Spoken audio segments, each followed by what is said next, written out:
T'as sûrement tombé sur une vidéo où des gens courent dans tous les sens, se rentrent dedans et tombent. Ce que t'as vu, c'est ce qu'on appelle le mosh pit. Et t'as sûrement pensé qu'ils sont fous. Ou qu'est-ce que c'est? Mais si tu regardes bien, un peu plus près, tu verras qu'ils sourient, tous sans exception. Si quelqu'un tombe, il y aura forcément quelqu'un pour le relever. Aujourd'hui, nous allons apprendre un peu qu'est-ce que c'est quoi le mosh pit, d'où ça sort, et pourquoi 40 ans plus tard, elle est toujours bien présente dans la scène métal. Bienvenue dans Metal 101, là où on regarde l'histoire des éléments du métal.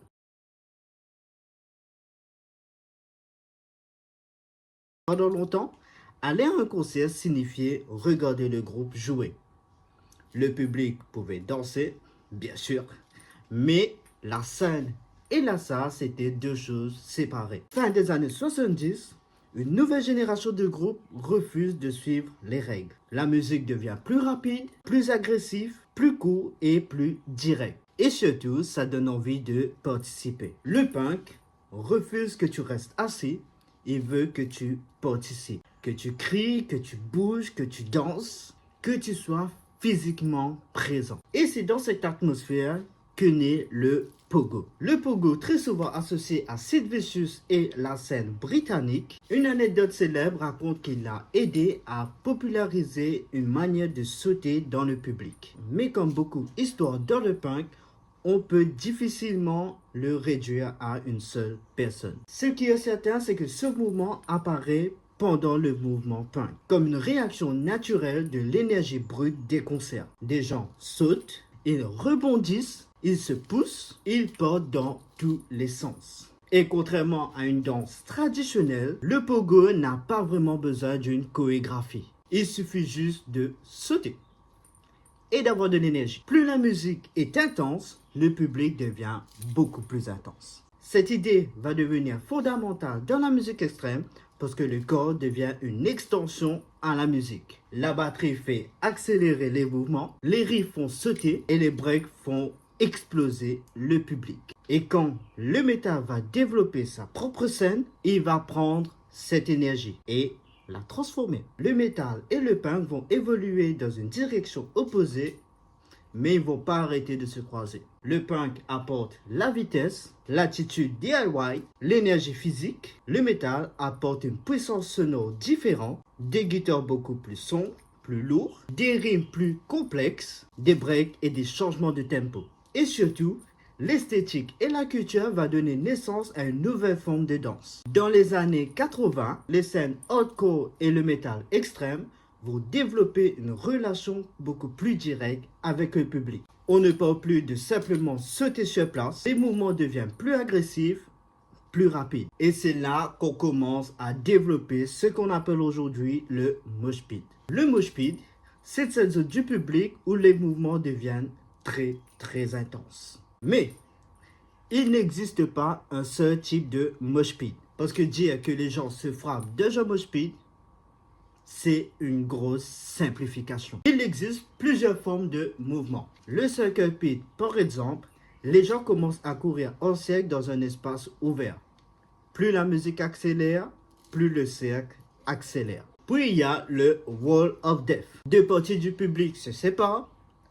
Un espace vide se crée au milieu du public et pendant quelques secondes, tout semble calme. Puis le groupe donne un signal et les deux côtés se précipitent l'un contre l'autre. Visiblement très spectaculaire, mais derrière cette apparence violente, il y a une règle essentielle. Si quelqu'un tombe, on le relève. Si quelqu'un semble blessé, on sort du pit et on lui donne un coup de main. Et surtout, le mosh pit est volontaire. Personne ne doit être forcé à y participer. C'est probablement l'un des plus grandes contradictions de la culture. Vu de l'extérieur, ça semble violent, mais à l'intérieur, beaucoup de participants font l'inverse. Il existe une vraie forme de respect.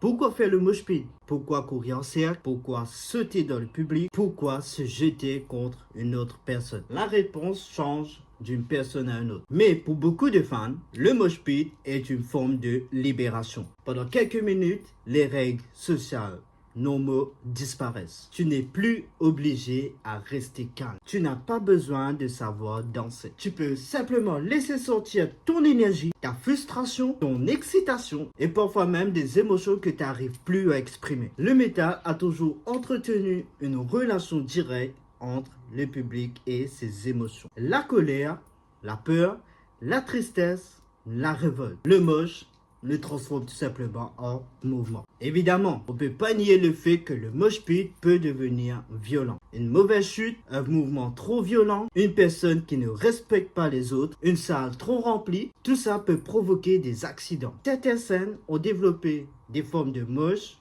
en quelque chose de beaucoup plus agressif. Et c'est exactement pour ça que la notion du consentement et le respect est bien présent. Il existe une énorme différence entre danser agressivement avec des gens qui ont choisi d'entrer dans le mosh pit et attaquer quelqu'un qui ne souhaite pas y participer. Le premier, c'est du mosh. Le deuxième, c'est simplement de l'agression. Et beaucoup de vétérans de la scène metal ou punk font justement cette distinction. Le mosh pit fonctionne parce que des gens comprennent qu'ils partagent le même espace. Tu peux être complètement déchaîné tout en restant attentif aux autres. Des pogos des premières scènes punk au gigantesque Wall of Death des festivals de métal, le mosh pit a parcouru un long chemin. Elle a changé, elle s'est divisée en une dizaine de styles, elle a adopté des nouveaux mouvements. Chaque nouvelle génération a inventé ses propres codes, mais l'idée fondamentale reste le même.